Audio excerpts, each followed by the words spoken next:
বই আসলে লিখা সহজও না, আবার খুব বেশি কঠিনও না। তবে বইয়ের লেখার মধ্যে তাৎপর্য থাকতে হবে। এখন কাপি কেন বই লেখছে এটা নিয়ে আমার অভিযোগ নাই। আমি আশা করি কাপি বই লিখছে কেন এটা নিয়ে কারোই অভিযোগ নাই। তবে সমস্যাটা হচ্ছে এখানেই, কাপির বই নিয়ে কারো সমস্যা নাই। বই হচ্ছে কাপির স্বভাব নিয়ে। একজন লেখকের মধ্যে যেরকম অ্যাটিটিউড থাকার কথা কাপির মধ্যে সেরকম কোনো কিছুই নেই। কাপি মূলত ওইখানে যতটুকু বুঝতে পারলাম বই পাবলিশ করছে বইয়ের পারপাসে, যাতে আরও কিছু কন্টেন্ট বানানো যায়, আরেকটু ভাইরাল হওয়া যায়।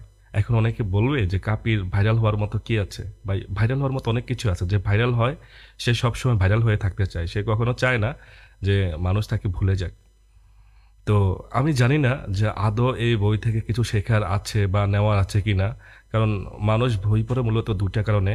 একটা হচ্ছে নিজের মনকে